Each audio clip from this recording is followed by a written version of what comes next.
Most people think money and time are two completely different things.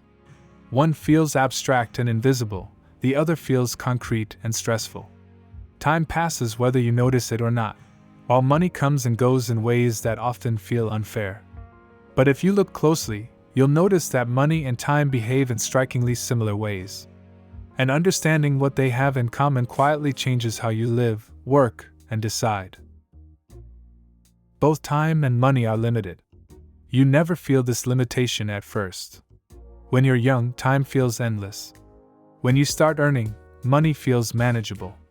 But over time, both reveal the same truth: you don't lose them in dramatic moments. You lose them in small, careless decisions repeated daily. A few minutes wasted here. A small expense ignored there. Individually, they feel harmless. Together, they shape entire lives. Money and time are also neutral. They don't judge you. They don't reward effort automatically. They respond to how you use them. Two people can be given the same 24 hours and live completely different lives. Two people can earn the same income and end up in completely different financial realities. The difference is not intelligence or luck. It's behavior. This is why people say time is money, but rarely explain what that actually means. Time becomes money when effort is applied with direction. But time also becomes debt when it's spent without intention.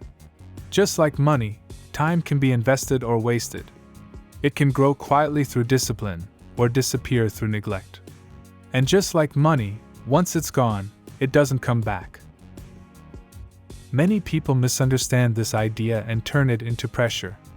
They believe every minute must be productive, every moment monetized. But that's not the real meaning. Time is not money because you should always be working. Time is money because every hour shapes your future reality, whether you're aware of it or not. Rest can be an investment. Reflection can be an investment. But avoidance is always a cost. Money and time both expose character. How you handle small amounts of money is how you'll handle large ones. How you handle small amounts of time is how you'll handle important moments. If you constantly procrastinate, overspend, or avoid responsibility, both time and money quietly slip through your hands.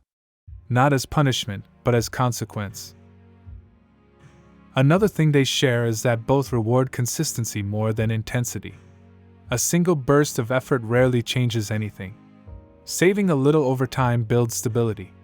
Using a little time well every day builds skill, confidence, and direction. People often chase quick money or sudden success, just like they chase motivation. But both money and time respond best to calm repetition, not emotional extremes.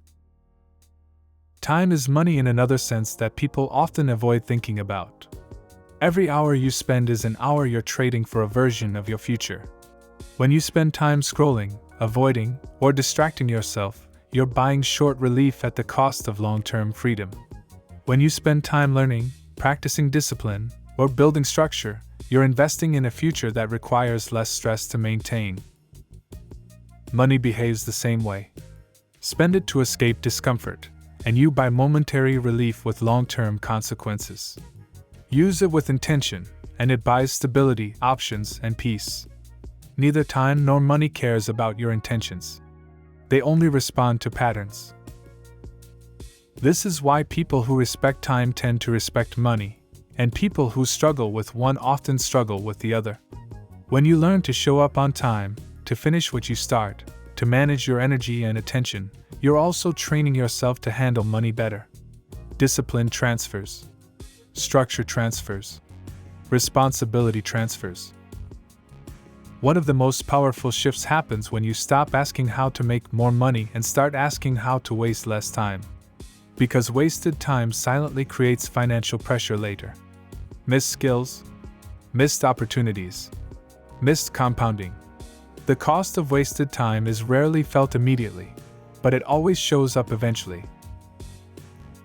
Time is money because both compound. Small choices repeated daily grow into large outcomes. And just like money, time works best when it's tracked, respected, and given direction. You don't need to control every minute of your day. But you do need to know where your time goes, just like you need to know where your money goes. When people say they want freedom, what they usually mean is freedom from anxiety, pressure, and constant reaction. That kind of freedom is built by using both time and money deliberately. Not perfectly, just consciously, little by little. If this way of thinking resonates with you, consider subscribing to the channel. Here, we explore discipline, character, mindset, money, and time in a grounded, honest way. Not to rush life, but to live it with intention. Subscribing simply means choosing to stay connected to ideas that help you use what you have wisely, before it quietly slips away.